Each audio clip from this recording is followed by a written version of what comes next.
Unacademy. Let's crack it.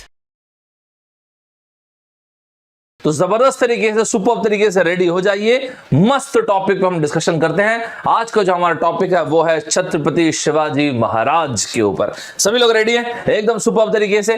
पहले एक बार आपको मैं ओवरव्यू देता हूं और एकदम सिंपल सरल सामान्य बोलचाल की भाषा में बताऊंगा। इसके बाद भी कोई पॉइंट रहेगा तो आप बताइएगा। मैं आपको पूरा मराठा एम्पायर, फिर उसके लिए अपन को एक अलग सेक्शन रखना होगा, वो भी रख लेंगे अगर ऐसा होगा तो।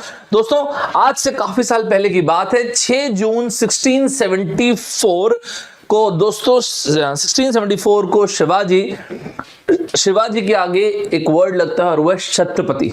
1674 की बात है, हालांकि अनफॉर्चुनेटली 1680 में उनका देहांत हो जाता है 52 वर्ष की उम्र में, लेकिन 1674 में शिवाजी के आगे एक वर्ड आता है छत्रपति। इस वर्ड का मतलब क्या होता है, क्यों लगाया जाता है, ये अपन देखेंगे। लेकिन पहले 2-4 बुलेट पॉइंट सुनिएगा दोस्तों। आज से ये 1674 मतलब कितना हो गया, तकरीबन ऑलमोस्ट 350 साल पहले की बात हम कर रहे हैं दोस्तों।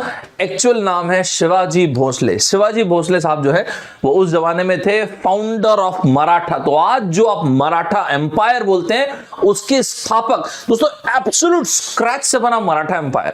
मराठा एम्पायर एब्सोल्यूट स्क्रैच से बन के इतना एक्सपैंड किया इंडिया में, इट्स अनबिलीवेबल दोस्तों। मराठा एम्पायर का मुगल एम्पायर को चैलेंज करना और ऑलमोस्ट फिर बाद में छत्रपति साहब के बाद में पेशवास जो थे।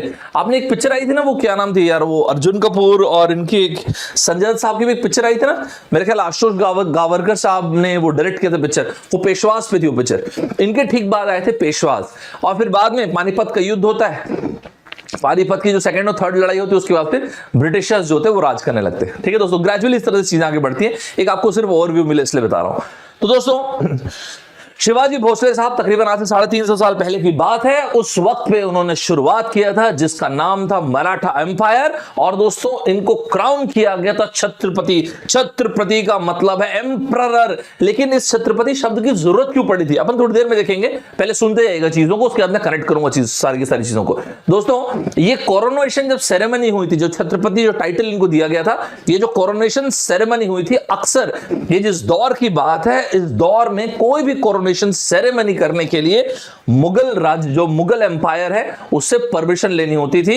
अब आप जो भी बोल दीजिए एज अ रॉयल्टी या जो भी चीज है, लेकिन दोस्तों यहां पे इन्होंने कोई परमिशन नहीं लेता। शिवाजी ने कोई परमिशन कुछ भी नहीं, उन्होंने डायरेक्ट इस कोरोनेशन सेरेमनी को किया था। दोस्तों ये भी एक अपने आप में एक तरीका था बताने का, अपने अराइवल को बताने का एक तरीका था।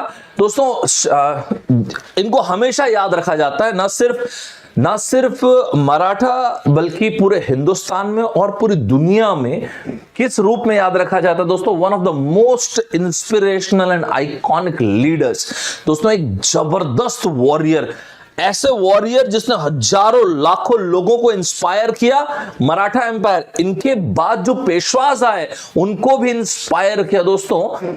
और ऐसा कहा जाता है कि वन ऑफ द, आपको ऐसा सुनने में लेकिन अजीब लगेगा काफी लोग, क्योंकि इनके और औरंगजेब के बारे में जब बात करते हैं तो ऐसा लगता है कि औरंगजेब और इनका युद्ध वो सब तो है ही, वो तो रहा ही रहा, लेकिन एक फियरसी रिलेंटलेस वॉरियर के अलावा दोस्तों एक सेक्युलर रूलर भी रहे अपने टाइम के। ये पॉइंट भी उतना ही सही है। और यहीं से शुरुआत होती है रिलीजियस डाइवर्सिटी, रिलीजियस टॉलरेंस की। दोस्तों वो भारत जो आप देखते हैं ना आज की तारीख में, उसकी शुरुआत कहीं ना कहीं इस वक्त पे हुई थी। दोस्तों यहां से आज का सेशन स्टार्ट करते हैं। मेरा नाम है सौरभ ठाकुर, ये रहे मेरे प्रोफाइल यूट्यूब में, और बहुत सारे वीडियोस अवेलेबल है। अनअकैडमी के ऐप पे भी आप जाके इस तरह के बहुत सारे वीडियोस देख सकते हैं। सबसे पहले चीज दोस्तों, मैंने एक वर्ड बोला, ये कोरोनेशन। तो ये कोरोनेशन जो था, जो राज्याभिषेक था, बेसिकली ये राज्याभिषेक क्यों किया गया, ऐसा क्या हो गया।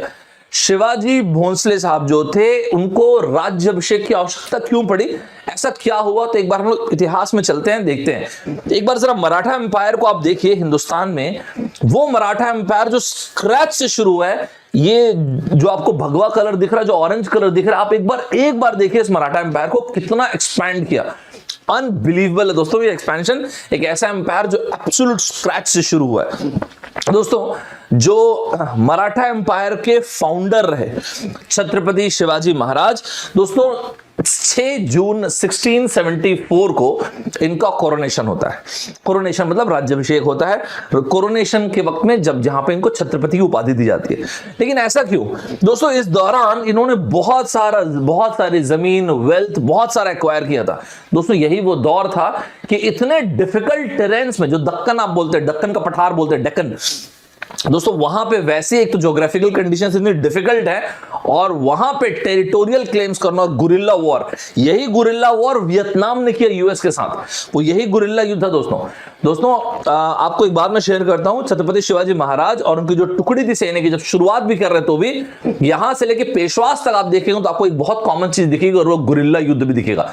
गुरिल्ला युद्ध में माहिर थे एकदम दोस्तों। इन्होंने बहुत सारा जमीन कब्जा किया, जो मुगलों से लड़ाई करके वेल्थ कब्जा किया।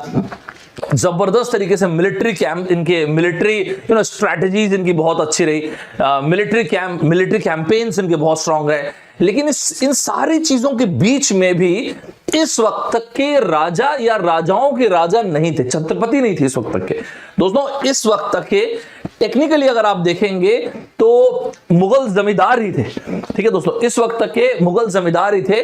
तो डिफेक्टो रूलर कहलाने के लिए, डिफेक्टो रूलर मतलब एक जो राज्य के रूलर कहलाने के लिए मुगल्स के भी रेस्पेक्ट में और उसके अलावा जितने बाकी भारतीय शासक थे, हिंदू शासक थे, वो भी इनको कंसिडर करें, इसलिए कोरोनेशन सेरेमनी रखी गई दोस्तों। कोरोनेशन सेरेमनी जो रखी गई थी बहुत भव्य रखी गई थी, एक जबरदस्त कोरोनेशन सेरेमनी रखी गई थी। इसमें कहा जाता है कि 50,000 से ज्यादा लोग आए। ध्यान से सुनते आएगा दोस्तों, आपको बहुत मजा आएगा।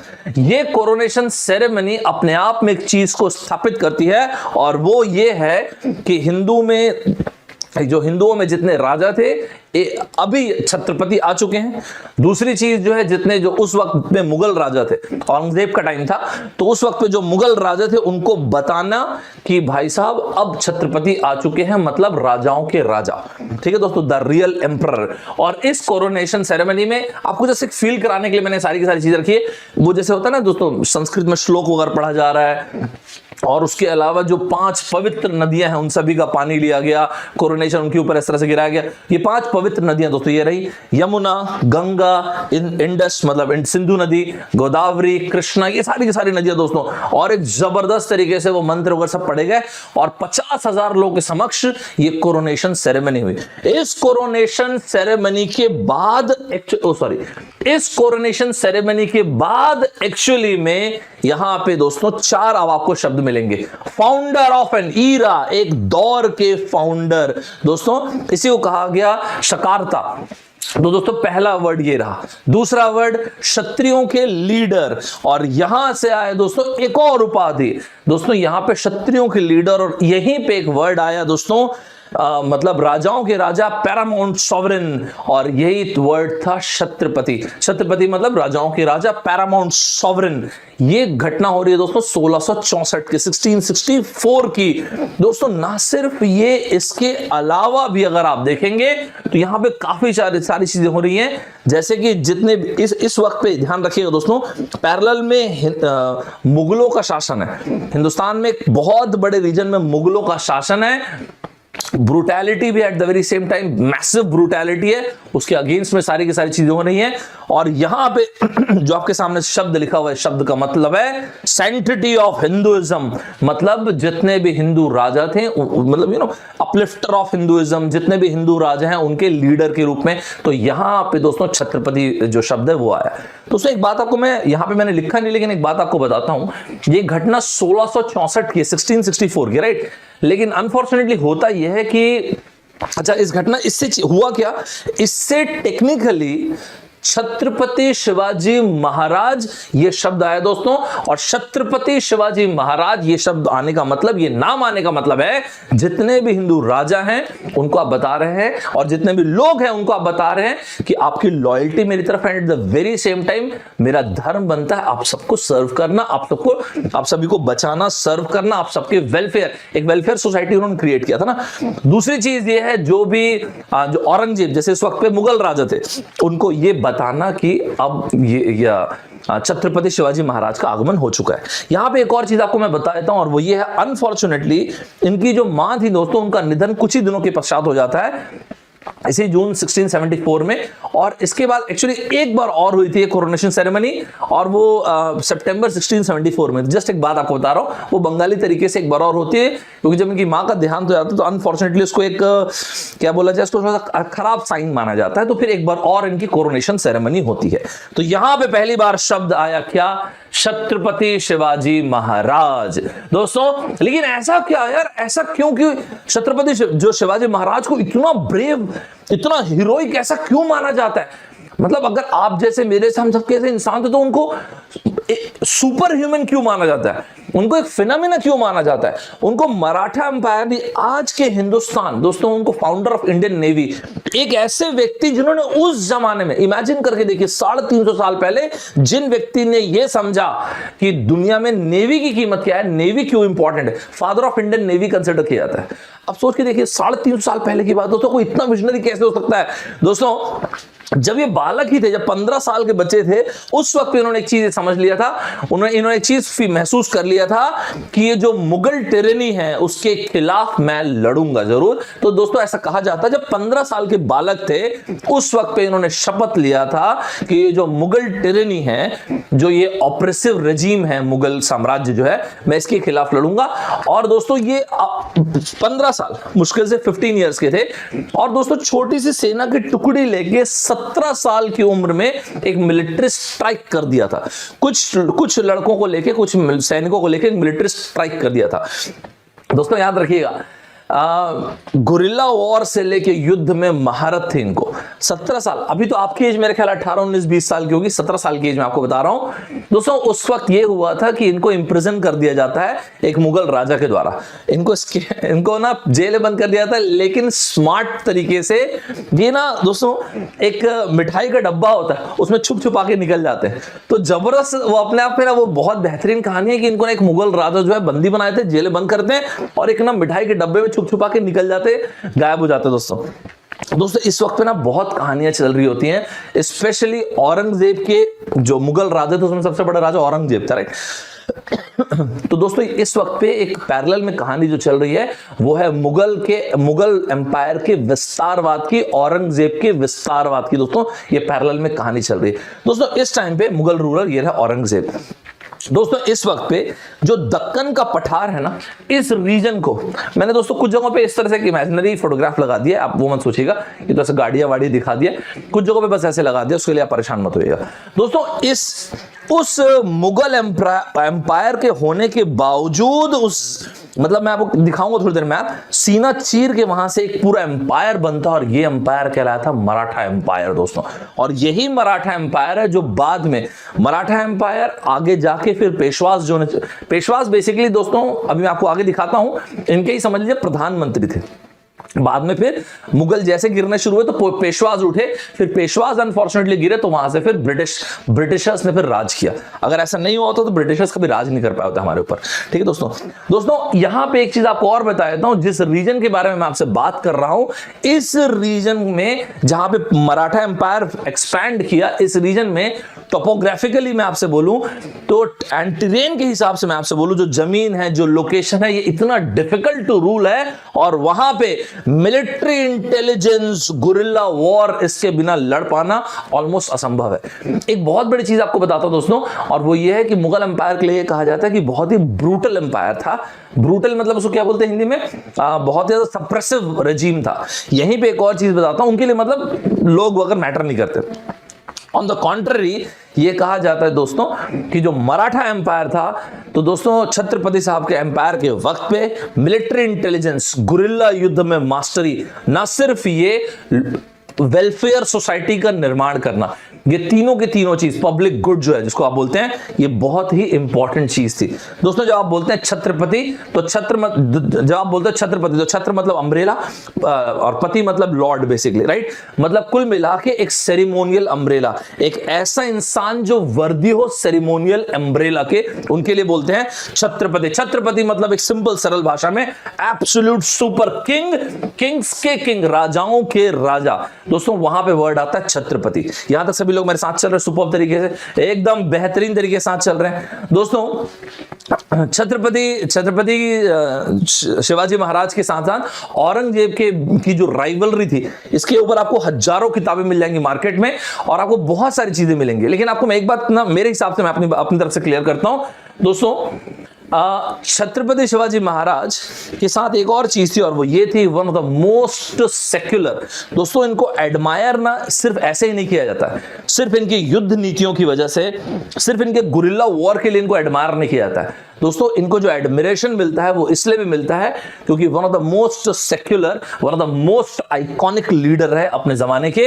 और दोस्तों एक ऐसे व्यक्ति जो 350 साल पहले रहे हो और जो आज भी सोर्स ऑफ इंस्पिरेशन रहे हो, ना सिर्फ मेरे लिए, ना सिर्फ आपके लिए, ना सिर्फ समाज के लोगों के लिए दोस्तों। आप यकीन मानिए, मैं आपको दिखाऊंगा अभी थोड़ी देर में दोस्तों, पंडित नेहरू से लेकर स्वामी विवेकानंद ने हर एक ने छत्रपति शिवाजी महाराज के बारे में कुछ ना कुछ बेहतरीन कहा है दोस्तों। मैं आपको दिखाता हूं, यहां तक मेरे ख्याल से आप लोग सभी लोग साथ चल रहे होंगे दोस्तों। अक्सर क्या होता है, मैं आपको इसलिए बोल रहा हूं क्योंकि ये सेक्युलर वर्ड लाना बहुत जरूरी है, क्योंकि कई लोगों को ऐसा नहीं लगता है। मैं आपको इसलिए इस बात को क्लियर कर दे रहा हूं दोस्तों। पंडित नेहरू जो हमारे भूतपूर्व प्रधानमंत्री रहे, हमारे भूतपूर्व प्रधानमंत्री श्री पंडित नेहरू साहब की एक दूरदर्शन में एक शो भी आता था वैसे इनका, अगर आप शुरुआत में देखें वो दूरदर्शन, और वो था भारत एक खोज। एक बहुत पहले एक शो आता था, बहुत ही लाजवाब आता था और बहुत ही बढ़िया, मतलब डिस्कवरी ऑफ इंडिया करके। देखिएगा जरा डिस्कवरी ऑफ इंडिया में उन्होंने क्या कहा। उन्होंने कहा Shivaji though he fought Aurangzeb freely employed Muslims as well, तो ऐसा कुछ भी नहीं था कि ही वाज, जिसको आप बोलते हैं ना, मतलब ही वाज सेक्युलर, तो सेक्युलर तो वहां पे ही। और भी आपको प्रूफ्स बता देता हूं और दो चार कुछ चीजें आपको बताता हूं दोस्तों। सबसे पहले दोस्तों एक जो पठान यूनिट इनकी टीम में जो शामिल होती है, बहुत पहले की बात है, 1658 की बात है दोस्तों। इसके अलावा जो इनके बहुत ही ज्यादा ट्रस्टेड कमांडर थे, अगर आप एक कहानी आपको याद होगी तो अफजल खान की कहानी याद होगी। अफजल खान जो कई हजारों सैनिकों को लेकर हमला करता है और बाद में एक ये डिस्कशन होता है कि चलो एक काम करते हैं, छत्रपति जी आप और हम मिलते हैं। तो यहां से अफजल खान मिलता है और यहां से छत्रपति। तो छत्रपति को डाउट होता है, छत्रपति शिवाजी महाराज को डाउट होता है कि यार ये ना कुछ तो भी गड़बड़ कर सकता है अफजल खान। तो बोलते कि अच्छा एक कंडीशन रखते हैं, आप अकेले रहोगे, मैं अकेले रहूंगा और हम दोनों के साथ सिर्फ एक सैनिक रहेगा। अग्री करते हो आप? हाँ जी ठीक है। और लेकिन फिर भी छत्रपति शिवाजी महाराज को एक डाउट होता है कि कुछ तो भी कर सकते हैं, तो एक जैकेट सा डाल लेते हैं, एक लोहे का जैकेट से डाल लेते हैं और गले मिलने के बहाने जो अफजल खान है जैसे ही कुछ उनके ऊपर चाकू चलाते हैं, तो क्योंकि जैकेट होता है तो बच जाते हैं, तो पीछे हटते और खटाक से अफजल खान को मारते हैं। वो one of the historical events में से एक माना जाता है। तो एक बहुत ही फेमस घटना, अगर आप जानते होंगे तो एक बहुत ही फेमस घटना जो अफजल खान को अकेले मतलब मार डालते हैं दोस्तों। जो छत्रपति शिवाजी महाराज पठान जो आपके पठान टुकड़ी थी, जो पठान यूनिट था, 1658 की बात है जो इनकी में शामिल होती है। इसके अलावा एक इनका बहुत ट्रस्टेड कमांडर थे और वो ट्रस्टेड कमांडर जिनकी मैं बात कर रहा हूं उनका नाम था दीदी इब्राहिम दोस्तों। उस जमाने में जब अफजल खान से जब एनकाउंटर होता है, उस वक्त भी दीदी इब्राहिम जो थे इनके साथ थे। तो उसमें इस तरह से ना, अगर अपन ये देखें, अगर आप वाकई में कंपेयर करना चाहते हैं तो छत्रपति शिवाजी महाराज, औरंगजेब, ये दोनों अगर आप एक बार अगर देखना भी चाहते हैं तो कुछ इस तरह से देखना चाहिए कि political power and economic resources battle दुनिया में अल्टीमेटली होती इसी के लिए दोस्तों, पॉलिटिकल पावर और इकोनॉमिक रिसोर्सेज को एक्वायर करने के लिए, रादर देन इसको कल्चर रिलीजन पे ले जाने की जगह मेरे ख्याल से इसको इस तरह से देखना चाहिए। ठीक है दोस्तों, यहां तक सभी लोग साथ चल रहे हैं क्या? एकदम सुपर्ब तरीके से। एक और आपके साथ घटना शेयर करता हूं बाय द वे, अगर आपको ये चीज थोड़ा सा लग रही होगी तो एक चीज आपसे शेयर करता हूं। तो उसमें एक मुस्लिम लीडर थे जिनका नाम था अब्दुल हसन दोस्तों। अब्दुल हसन के साथ मिलके और एक और लीडर थे, उनके साथ मिलके छत्रपति शिवाजी महाराज के एक स्टेप ब्रदर थे और उन स्टेप ब्रदर के ऊपर इन्होंने कैंप चढ़ाई कर दिया था उस जमाने में दोस्तों। ठीक, When did Shivaji rise to reclaim his lost dream? दोस्तों ये वाला पॉइंट सुनिएगा, पहले आपको मैं मैप दिखाता हूं, आपको ऐसे मजा नहीं आ पाएगा दोस्तों। शिवाजी भोंसले 1627, ध्यान से सुनिएगा जो चीज आपको बताऊंगा दोस्तों। शिवाजी इनका जो परिवार था ना दोस्तों, इनके एक बेसिकली मराठा ब्यूरोक्रेट थे। ये पूरा मराठा एम्पायर एब्सोल्यूट स्क्रैच से बना है। पूरा मराठा एम्पायर एक एब्सोल्यूट हीरोइज्म का एग्जांपल है। स्क्रैच से बना हुआ पूरा एम्पायर, और जिस तरह से पूरे भारत में फैला, मुगल शासन के बीच में भारत में फैला, ये एग्जाम्पलरी है। ये बेमिसाल हिम्मत और बेमिसाल आपको मिलिट्री टैक्टिक्स, गुरिल्ला वॉर का अनबिलीवेबल एक एग्जाम्पल है। दोस्तों, शिवाजी भोसले साहब का जन्म होता है 1627 में। 1627 में जब इनका जन्म होता है एक ऐसे परिवार में जो कि मराठा ब्यूरोक्रेट था। दोस्तों ध्यान से सुनिएगा, इनके पिताजी जो थे वो थे शाहजी। दोस्तों इनके पिताजी जो थे शाहजी, ध्यान से सुनिएगा, बेसिकली चीफ मिलिट्री ऑफिसर थे। सरल भाषा आपको बताऊं तो चीफ मिलिट्री ऑफिसर। इस मैप को आप देखिएगा, इस मैप को अगर आप देखेंगे तो यहां पे आपको दिखेगा अहमदनगर, यहां पे आपको दिखेगा बीजापुर, यहां पर बीदर तो ठीक है, यहां पे दिखेगा गोलकुंडा। दोस्तों यहां पे ना, यहां पे जो आज पुणे बोलते हो आप इसको, पूनापन बोलते थे ना, ये यहां पे अहमदनगर के इधर नीचे की तरफ आपको दिखेगा। अब इनके पिताजी दोस्तों जिनका नाम था शाहजी, तो ये रहे इनके पिताजी शाहजी। तो शाहजी चीफ मिलिट्री ऑफिसर थे दोस्तों, या फिर और सिंपल भाषा में बताऊं तो आपको जागीरदार थे। तो दोस्तों अहमदनगर के सुल्तान, यहां पे अहमदनगर के सुल्तान जो थे इनके यहां पे जागीरदार थे। लेकिन इनके पिताजी जो थे शाहजी साहब जो थे एक बहुत ही स्मार्ट मिलिट्री ऑफिसर थे। तो दोस्तों अपना एलिजियंस, उनकी लॉयल्टी जो है, कभी वो अहमदनगर के सुल्तान के लिए रखते थे और कभी बीजापुर, और इसी तरह से अपना इंपैक्ट वो एक्सपैंड करते चले जा रहे थे, कभी अहमदनगर कभी बीजापुर। ध्यान रखिएगा दोस्तों, ये वाला टाइम था। ठीक है जी, सभी लोग मेरे साथ चल रहे हैं। मैं इस मैप को आपको वापस ला के दिखाऊंगा दोस्तों। तो इनकी लॉयल्टी जो है ना, ये इन दोनों रीजन्स में, अहमदनगर और बीजापुर, दोनों जगहों पे इनकी जो लॉयल्टी थी, इनकी जो एलिजियंस था, वो इन दोनों जगहों पे था। दोस्तों यही वो टाइम है जब इस वक्त पे 1630s के आसपास की बात है, शाहजी ने सोचा कि ठीक है एक काम करते हैं, मैं अहमदनगर वालों के लिए अपना लॉयल्टी रखता हूं, फिर कई बार ऐसा होता था कि मैं बीजापुर वालों के लिए रखता हूं अपनी लॉयल्टी। तो कुल मिला के ऐसा होता है कि इसी वक्त पे जो मुगल एम्परर्स थे उनको ये एरिया कब्जाना था, और जब उनको ये एरिया कब्जाना था तो ये दौर था दोस्तों शाहजहां का। तो अल्टीमेटली ये होता है कि 1930s के दशक में, लेट 1930s में शाहजी को एक्सपेल कर दिया जाता है पुणे से, और दोस्तों वो चले जाते हैं बीजापुर, जो मैं आपको दिखाया यहां पे बीजापुर की तरफ चले जाते हैं। दोस्तों ये जो दौर था, तो इस वक्त पे मुस्लिम रूलर्स जो थे, जो मुगल्स थे, वो कौन कौन से एरिया कब्जा चुके हैं वो देखिएगा। ऊपर का नॉर्थ का एरिया तो है, इसके अलावा भी ये जो बीजापुर, गोलकुंडा, ये वाला पूरा का पूरा रीजन हो गया दोस्तों, ये इन्होंने कब्जाया हुआ था। ठीक है दोस्तों, यहां तक मेरे साथ चलते आइएगा। और दोस्तों इस वक्त पे जो मैं आपको बात कर रहा हूं, इसी वक्त पे दक्कन का जो एरिया है, जो दक्कन का पठार है जो बीच में आता है, दक्कन के पठार को कब्जाना चाहते थे।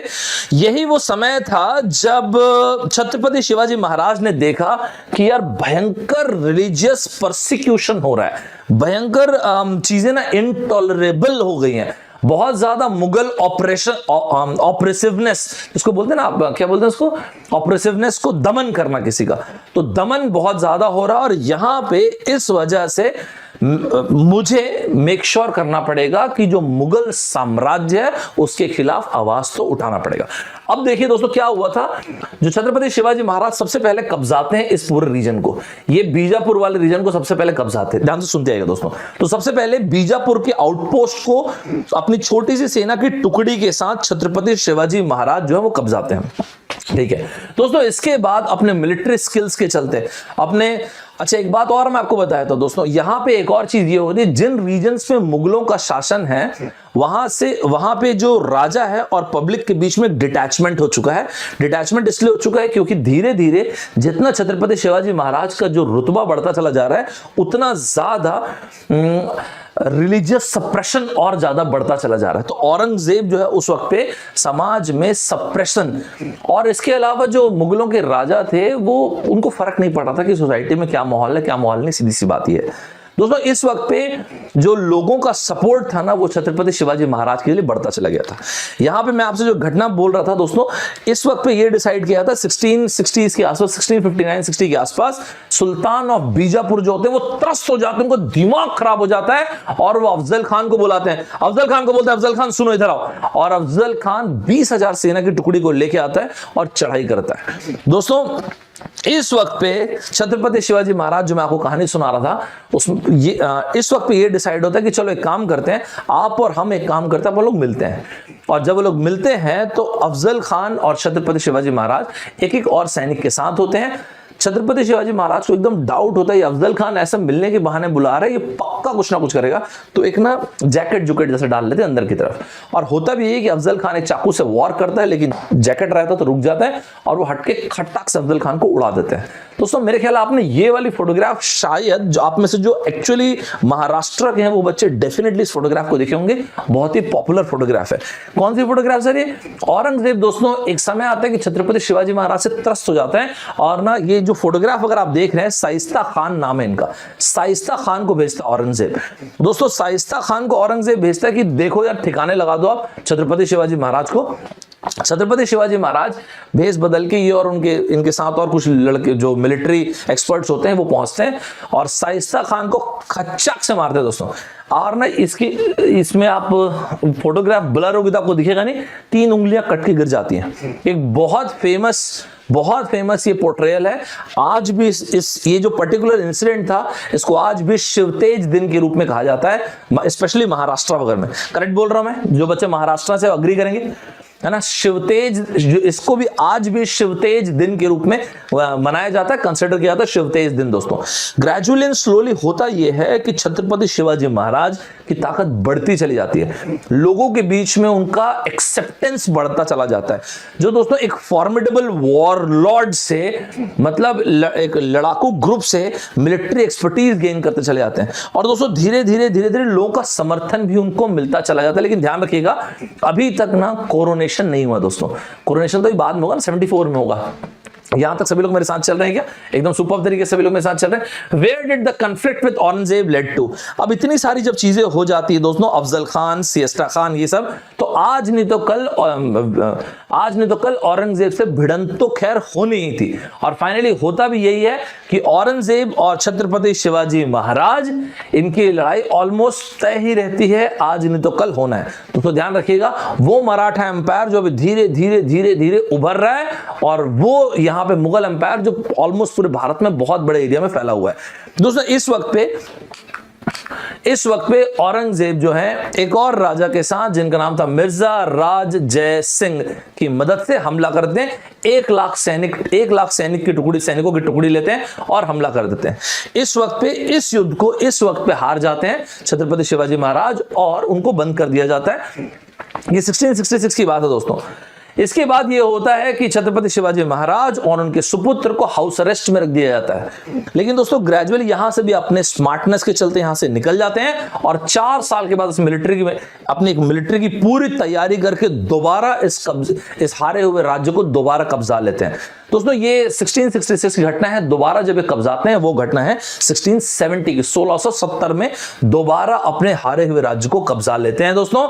और दोस्तों यही वो टाइम था जब छत्रपति शिवाजी महाराज को ये लगता है कि यार ये प्लंडरिंग, लूट, ये सब तो ठीक है, at the very same time navy, ये पुर्तगालियों से और जो इंग्लिश मतलब वेस्टर्न लोगों से जो चीज सीखी जा सकती है वो ये है, नेवी को अपने को स्ट्रांग करना है। और दोस्तों यही कारण है कि छत्रपति शिवाजी महाराज अपनी नेवी को स्ट्रांग करना शुरू करते हैं और इसलिए उनको कंसिडर किया जाता है भारत में उनको कंसिडर किया जाता है कि भारत में एक्चुअली ट्रू सेंस में किसी ने अगर नेवी की इंपॉर्टेंस को सबसे पहले समझा था छत्रपति शिवाजी महाराज ने। एक लाइन देखिएगा दोस्तों, his followers welcomed him back, ये 1670 की बात है, back as their leader and within 2 years he is not only won back all the lost territory but had expanded his domain at the very same time। Parallel में औरंगजेब ये करता है कि समाज में और ज्यादा सप्रेशन और ज्यादा रिप्रेशन क्रिएट करता है, बहुत सारे अलग अलग टैक्स सिस्टम क्रिएट करता है, एक फोर्सेबल जिसको धर्मांतरण बोलते हैं ना, धर्मांतरण करना शुरू करते हैं, बहुत सारे जो धार्मिक स्थल है उनको तोड़ना फोड़ना शुरू करते हैं, तो ये और बहुत ज्यादा बढ़ने लग जाता है। दोस्तों इस वक्त पे जो हिंदू राजा होते हैं और मुगल राजा, उनको बताना जरूरी होता है कि एम्परर्स का एम्परर कौन है। और यही कारण है एक 1674 में एक बहुत बड़ा फंक्शन आयोजित किया जाता है और यहां पे शिवाजी महाराज बनते हैं, छत्रपति शिवाजी महाराज। सभी लोग यहां तक साथ चल रहे हैं, एकदम गजब तरीके से साथ चल रहे हैं। और दोस्तों इस वक्त पे इस वक्त पे यहाँ पे ये जो आपको पोर्चुगीज और इनके इंग्लिश ट्रेडर्स के बारे में बता रहा था कि दोस्तों ये वो समय था जब छत्रपति शिवाजी महाराज की हम देखते हैं कि यार ये डेफिनेटली अपने को ना अपने नेवी में एफर्ट देना चाहिए। अनफॉर्चुनेटली दोस्तों इसके बाद ये तो अपने नेवल फोर्स में एफर्ट देते हैं और यहां से दोस्तों नेवी की इंपॉर्टेंस को उस जमाने में समझने वाले सबसे पहले व्यक्ति बनते हैं, शुरुआत के व्यक्ति बनते हैं छत्रपति शिवाजी महाराज। अनफॉर्चुनेटली दोस्तों अप्रैल 1680 में छत्रपति शिवाजी महाराज का 52 इयर्स की एज में देहांत हो जाता है। लेकिन दोस्तों मैंने आपको बताया ना, कुछ लोग ऐसे होते हैं जो फिनोमेना बन जाते हैं, कुछ लोग ऐसे होते हैं जो कई सदियों को इंस्पायर करते हैं, कुछ लोग ऐसे होते हैं जो आने वाली जनरेशन को इंस्पायर करते हैं। देखिएगा दोस्तों, दुनिया के बड़े बड़े और भारत के बड़े बड़े हिस्टोरियंस ने क्या कहा, एक बार सुनिएगा दोस्तों। बहुत ही फेमस भारत के हिस्टोरियन है, ये one of the finest historians में कंसिडर किए जाते हैं, सेतु माधव राव साहब। इनकी किताब भी है, इस किताब में इन्होंने ये कहा कि हिंदुस्तान के one of the most national and iconic figure, एक लाजवाब सोल्जर, पढ़िएगा दोस्तों इसको आर्टिकल को जब भेजूंगा तो, एक लाजवाब सोल्जर, एक बेहतरीन वॉरियर, निस्संदेह एक ऐसे व्यक्ति जो परफेक्ट डिसिप्लिन के उदाहरण हो, रैपिड मूवमेंट के उदाहरण हो, एडवर्सिटी में लड़ाई कैसे की जाती है, इंटेलिजेंशिया क्या होता है, इंटेलिजेंस सर्विसेज क्या होते हैं, गुरिल्ला वॉर क्या होता है, इसके उदाहरण हो। निस्संदेह ये वो व्यक्ति है जिनको फादर ऑफ इंडियन नेवी बिल्कुल कंसिडर किया ही जाना चाहिए था, क्योंकि ये वो व्यक्ति हैं जिन्होंने उस जमाने में आज से तकरीबन 350 साल पहले समझा कि एक्चुअल में नेवी की इंपॉर्टेंस क्या है। दोस्तों कोई और नहीं, स्वामी विवेकानंद साहब ने भी कहा, one of the greatest heroes of all time. आप बताइए कौन है फिर इनसे बड़ा हीरो। दोस्तों स्वामी विवेकानंद साहब ने जो कहा, इनका कहने का मतलब ये, स्वामी विवेकानंद साहब जैसे व्यक्ति ने, दोस्तों आप बिलीव कर पाएंगे, स्वामी विवेकानंद साहब ने कहा कि एक बात आप बताइए, छत्रपति शिवाजी महाराज साहब से बड़ा हीरो कौन है, फिर आप बताइए उनसे बड़ा महात्मा कौन है, सेंट कौन है, उनसे बड़ा भक्त कौन है, उनसे बड़ा राजा कौन है। तो दोस्तों एक और इस जिस दौर की मैं आपसे बात कर रहा हूं दोस्तों, इस दौर में वॉरियर्स, छत्रपति शिवाजी जो मराठा एम्पायर था, इस दौर में मैं आपको एक और बात बताता हूं, रिलीजियस जो टीचर्स हैं उनका भी बहुत बड़ा कंट्रीब्यूशन है। दोस्तों रिलीजियस टीचर्स का भी उतना ही बड़ा कंट्रीब्यूशन है।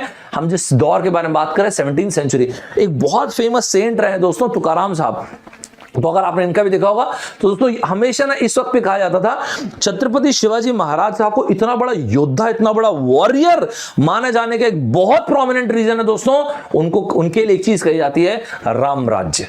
उनका जो दौर था उस दौर के लिए कहा जाता है यही तो है Ram Rajya, and he is the person going to bring the Ram Rajya. दोस्तों क्योंकि ना एक राम राज्य का मतलब क्या होता है, राम राज्य का मतलब होता है ट्रू सेंस में एक सोशल वेलफेयर सोसाइटी। और दोस्तों ये जो ये सोसाइटी है जहां पे जो मुगल्स के वक्त में जब सोशल डिस्कनेक्ट क्रिएट हो गया था, मराठा एम्पायर के वक्त में, स्पेशली छत्रपति शिवाजी महाराज के वक्त पे, ट्रू सेंस में एक वेलफेयर सोसाइटी वहां पे बन रही है, एक वेलफेयर सिस्टम क्रिएट हो रहा है। दोस्तों एक और जो इनके गुरु थे रामदास साहब, हाँ गुरु इनके जो रामदास साहब थे, वो उन्होंने तो इनको एक योगी भी कंसिडर किया। तो इस तरह से ना एक योगी कहने का मतलब एक ऐसे व्यक्ति जो डिटैच होना भी जानते हैं अपने डिजायर से, एक ऐसा व्यक्ति जो मेटेरियलिस्टिक चीजों से डिटैच होना भी जानते हैं, एक ऐसे व्यक्ति जो जिनको पता है कि जिंदगी जीना कैसे है। दोस्तों एक और आपको मैं बहुत बढ़िया एग्जांपल देता हूं। ये एग्जांपल जो है ना वो खाफी खान का, ये एग्जाम्पल आपको दे रहा हूं खाफी खान का। खाफी खान जो है ये वो हैं जिन्होंने मुगलों पे काफी रिसर्च किया। उन साहब ने भी दोस्तों, अगर आप ना मुगल एम्पायर का भी मतलब आर्टिकल्स उठा के पढ़ेंगे तो मैं आपको एक बात प्रॉमिस करता हूं, और वो प्रॉमिस ये है कि मुगल एम्परर्स को जो प्रेज करने वाले आर्टिकल्स हैं या मुगल एम्पायर की तारीफ करने वाले आर्टिकल्स में भी आपको छत्रपति शिवाजी महाराज साहब की तारीफ 100% दिखेगी। या फिर आपको छत्रपति शिवाजी महाराज साहब के लिए एक चीज जरूर लिखा हुआ मिलेगा कि एक कोई ऐसा व्यक्ति था, एक कोई ऐसा एम्पायर खड़ा हुआ जिससे मुगलों ने भी मान लिया कि यार ये कोई तो व्यक्ति और कोई तो एम्पायर है। दोस्तों आप यकीन मानिए, कोई भी आप आर्टिकल उठा के पढ़िएगा and you will see this. दोस्तों यहाँ पे जरा देखिए खाफी खान साहब ने क्या, खाफी खान साहब जो है इनका काफी अच्छा स्टडी है मुगल एम्पायर पे। इन्होंने क्या कहा देखते हैं। Shivaji had always striven to maintain the honour of the people. इसी चीज को मैं बार बार आपको वेलफेयर, और इसी चीज को जो धर्मगुरु हैं उन सभी लोगों ने कहा welfare society. in its territories and was careful to maintain the honor of women। दोस्तों ये अपने आप में एक यूनिक चीज थी। मैं आपको एक बात बताता हूं दोस्तों, एक यूनिक चीज आपको बताता हूं। जिस दौर के बारे में हम बात कर रहे हैं, इस दौर में अगर एक राजा दूसरे राज्य पे हमला कर रहा है तो उस राज्य की जमीन, उस राज्य के लोग, और I don't know how should I put this, लेकिन दोस्तों जो महिलाएं हैं उनको भी कब्जा लेते थे। ये चीज को बंद करने वाले भी छत्रपति शिवाजी महाराज साहब ही थे। दोस्तों यही सब चीजों के कारण लोगों का जो उनसे कनेक्ट है ना, वो एक नेक्स्ट लेवल का कनेक्ट। आज भी 350 साल पहले की बात हो, आज भी दोस्तों उस चीज के कारण जो कनेक्ट है वो इस तरह का है। And children of Mohammedans when they fell into the hands his injunctions on this point were very very strict. दोस्तों ये अपने आप में एक यूनिक चीज है। आपने देखा होगा दोस्तों, ये अपने आप में एकदम लाजवाब चीज। और दोस्तों स्टार्टिंग में एक हिस्टोरियन साहब का आपको जिक्र किया था, ये हिस्टोरियन थे सर जे.एन. सरकार। जे.एन. सरकार साहब ने ये तक बोला कि बिल्कुल स्टेट्स बनते हैं, स्टेट टूटते हैं, एम्पायर्स बनते हैं, एम्पायर्स टूटते हैं, डायनेस्टीज बनती हैं, डायनेस्टीज का पिनाकल आता है, डायनेस्टीज खत्म होती है, एक्सटेंड होती हैं। लेकिन कुछ लोग ऐसे होते हैं जो इतिहास बनाया करते हैं, कुछ लोग ऐसे होते हैं जिनका नाम इतिहास में अमिट हो जाता है, अमर हो जाता है। दोस्तों उनका नाम जो है इतिहास से इम्प्रेशेबल हो जाता है। ये दोस्तों इतिहास इनको इस तरह से याद करता है। लेकिन दोस्तों एक फ्रेंच जर्नलिस्ट साहब का मैं ना आपको राइटअप दिखाता हूं, ये आपको बड़ा हार्ड हिट करेगा। लेकिन ये राइटअप एक फ्रेंच जर्नलिस्ट है दोस्तों, इन साहब का नाम है गॉटियर, ये फ्रैंकोइस गॉटियर। इस आपको जब मैं भेजूंगा इस नोट्स को तो पढ़िएगा। इस नोट्स में क्या लिखा मैं आपको बताता हूं, बहुत हार्ड हिट करेगा ये मैसेज आपको। इसमें ये लिखा हुआ है, फ्रेंच जो है, जो फ्रांस के लोग हैं, हम लोग बहुत प्राउड करते हैं नेपोलियन पे। कहां गया नेपोलियन, कहां गया ये नेपोलियन के ऊपर हम लोग बहुत प्राउड करते हैं। ठीक उसी तरह से जैसे भारत में छत्रपति शिवाजी महाराज पे लोग प्राउड करते हैं, उसी तरह से हम लोग नेपोलियन पे प्राउड करते हैं। एक अनबिलीवेबल योद्धा, एक अनबिलीवेबल विजनरी व्यक्ति, एक एक्सेप्शनल स्टेट्समैन, एक गजब का विजनरी व्यक्ति, एक गजब का आइकॉनिक व्यक्ति, तो हम लोग भी इस तरह से प्राउड करते हैं। इसके बाद ये इस आर्टिकल में लिखते हैं, और हर साल हमारे देश में आज भी 4 से 5 किताबें जो हैं नेपोलियन पे लिखी जाती हैं। तो आपको लगेगा तो फिर इसमें बड़ी बात क्या है? हिंदुस्तान में यही चीज मिसिंग है। इन्होंने ये कहा कि हिंदुस्तान में आज की तारीख में आपको छत्रपति शिवाजी महाराज जैसे ग्रेट वॉरियर के बारे में किताब ढूंढना पड़ता है। ऐसा नहीं होना चाहिए दोस्तों। जब तक आने वाली जनरेशन आपके महान योद्धा के बारे में नहीं पढ़ेगी, तो आपने दोस्तों याद है आपको, आपने बचपन में कभी ना कभी सुना होगा कि घर में महाभारत मत रख यार, घर में महाभारत रखने से कलेश होता है। आपको याद दोस्तों? इसके पीछे का साइंटिफिक रीजन आपको बताऊं क्या है? जब ब्रिटिशर्स हिंदुस्तान में राज किए तो उन्होंने समझ लिया एक ही ऐसा इनके यहां पे ग्रंथ है जिसमें वीर रस है, और वो महाभारत है। दोस्तों कहा जाता है किसी देश को अगर आपको जीतना, किसी देश को कब्जाना है, तो उसे कल्चर को खत्म करो पहले। तो दोस्तों एक फिलॉसफी लाई गई सिस्टम में, एक सोसाइटी में फिलॉसफी लाई गई, क्योंकि दोस्तों महाभारत में वीर रस है।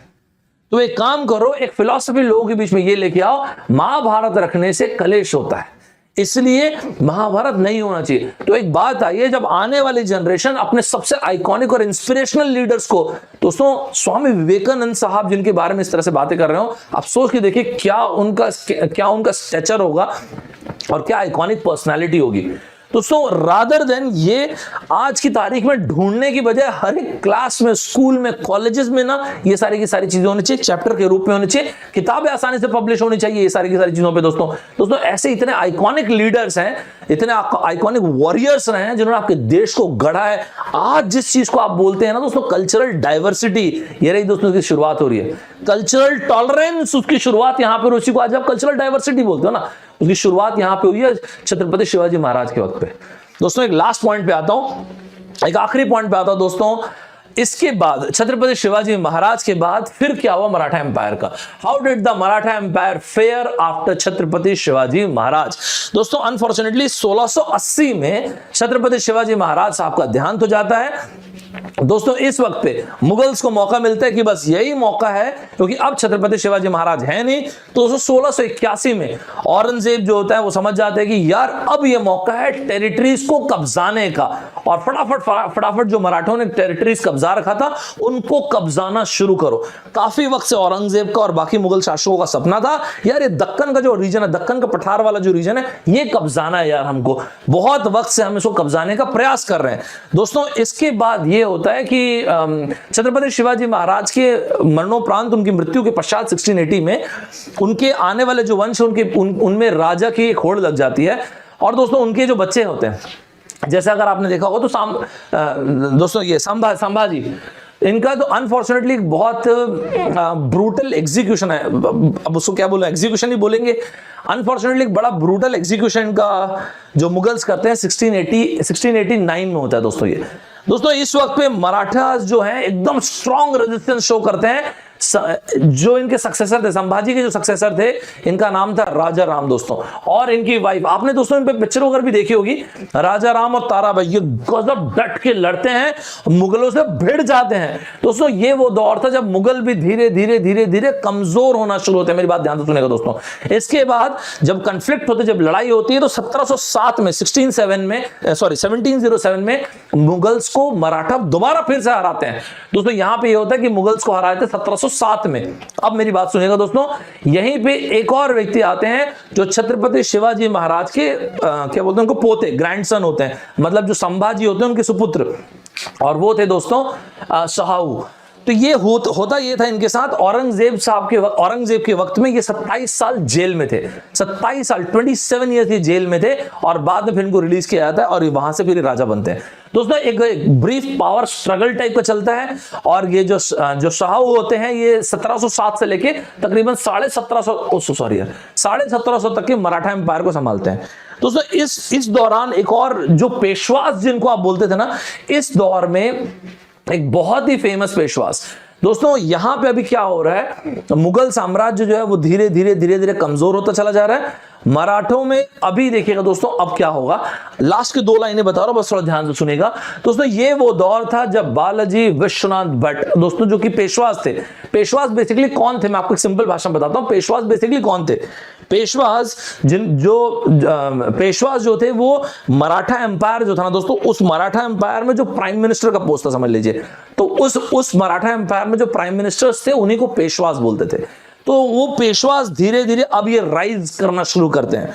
तो मराठों में जो मराठा एम्पायर होता है वहां पे ये होता है कि पावर स्ट्रगल अपना चल रहा होता है, मुगल एम्पायर गिर रहा होता है, यहां से पेशवास का राइज होना शुरू होता है दोस्तों। पेशवास अपने इस दौर में गजब का एक्सपैंड करते हैं फर्दर मराठा एम्पायर को दोस्तों। अगर आप देखेंगे तो उधर तमिलनाडु से लेके ये खैबर पख्तूनवा, पहचानते पाकिस्तान की बात कर रहा हूं, तो आज का जो खैबर पख्तूनवा है जो पाकिस्तान में से लेके बंगाल तक गजब तरह से एक्सपैंड होता है। और दोस्तों अब यहां पे अगर आप जानते होंगे तो 1600 में ब्रिटिशर्स इंडिया आ चुके हैं। 1602 में ईस्ट इंडिया कंपनी बन चुकी है दोस्तों। इस वक्त पे 1761 में मराठा आर्मी की लड़ाई होती है, पानीपत का बैटल होता है, यहाँ पे 3rd बैटल ऑफ पानीपत होता है। और दोस्तों यहाँ पे जो लड़ाई होती है मराठा आर्मी की लड़ाई जो होती है 3rd बैटल ऑफ पानीपत में दोस्तों, इसमें लड़ाई होती है अहमद शाह अब्दाली से दोस्तों। अहमद शाह अब्दाली ये बेसिकली वही था जो अफगान दुरानी एम्पायर था, उसी से लड़ाई होती है। और यहाँ पे माधवराव पेशवा, अहमद शाह अब्दाली जो अफगान दुरानी एम्पायर था, आपको याद होगा एक कोई तो पिक्चर आ रही थी, मैं पिक्चर का नाम भूल गया। तो जब वो पिक्चर रिलीज होने वाली तो अफगानिस्तान ने मना किया कि नहीं इस पिक्चर को रिलीज मत कीजिए प्लीज हिंदुस्तान में, ऐसे में हमारे और आपके रिलेशंस खराब हो सकते हैं, प्लीज ऐसा मत कीजिएगा। हमारे देश में जिनको आइकन मानते हैं आपके यहाँ पे, क्योंकि हम लोगों ने इन्होंने विस्तारवाद किया था, एक्सपेंशन किया था, इसलिए विलनस पोर्ट्रेयल है, तो ऐसा मत कीजिए, इससे हमारे आपके रिलेशंस को सॉफ्ट करेंसी बोलते हैं, उसको व्यवहार बोलते हैं दोस्तों। इस वक्त पे दोस्तों माधवराव पेशवा थे, और माधवराव पेशवा जो है मेक श्योर करते हैं कि मराठन अथॉरिटी जो है, मराठन एम्पायर जो है नॉर्दर्न रीजन में और फैले। एक और चीज आपको बताता हूं, इस वक्त पे दोस्तों धीरे धीरे ना कॉन्फेडरेशन, मतलब जो मराठा स्टेट्स थे ना, वो पावर का डिसेंट्रलाइजेशन होना शुरू होता है। बहुत सारे छोटे छोटे कॉन्फेडरेशंस बनते हैं। कॉन्फेडरेशंस मतलब ये कॉन्फेडरेशंस मतलब होता है पावर का डिसेंट्रलाइजेशन। आपने छोटे छोटे स्टेट्स जैसा बना दी, समझ लीजिए ये हो गया कॉन्फेडरेशन। सर एग्जांपल जरा देखिएगा पीछे क्या क्या लिखा हुआ, जरा देखिएगा पीछे क्या क्या लिखा है दोस्तों। बड़ौदा में आपको गायकवाड़ दिखेंगे, इंदौर में आपको होलकर्स दिखेंगे, इसी तरह दोस्तों ग्वालियर मिलेगा आपको, अलग अलग नागपुर मिलेगा, उज्जैन मिलेगा, तो अलग अलग पावर का डिस्ट्रीब्यूशन हो जाता है। अनफॉर्चुनेटली दोस्तों अब यहां से ये एम्पायर भी, पेशवास का जो एम्पायर, जो मराठा एम्पायर, अब ये गिरना शुरू हो रहा है और यहाँ पे ईस्ट जो ब्रिटिशर्स हैं वो राइज करना शुरू कर रहे हैं। ध्यान रखिएगा 1600 में ब्रिटिशर्स ऑलरेडी आ चुके हैं। 1775 तक दोस्तों ईस्ट इंडिया कंपनी जो है वो इंटरवीन करना शुरू कर देती है और पहला एंग्लो मराठा युद्ध होता है दोस्तों। और इसके बाद दोस्तों जो मराठा एम्पायर होता है और फर्दर वीक हो जाता है और इसके बाद जो सेकंड और थर्ड एंग्लो मराठन वॉर होता है 1805-1818 के बीच में। इसके बाद जो ब्रिटिशर्स हैं वो पूरी तरह से शासन कर लेते हैं। तो ब्रिटिश ईस्ट इंडिया कंपनी जो होती है वो कंट्रोल करती है यहां पे भारत को। और यहां पे पेशवाज मतलब जो मराठा एम्पायर के गिरने का प्रतीक होता है, मतलब यहां पे जो होता है वो ये होता है कि जो ब्रिटिशर्स होते हैं वो पूर्णतः हिंदुस्तान को कंट्रोल कर लेते हैं। ये थी पूरी कहानी। यहां तक आपको मजा आया दोस्तों? यहां तक समझ में आया? सारी चीजें क्लियर हो गई? Unacademy. Let's crack it.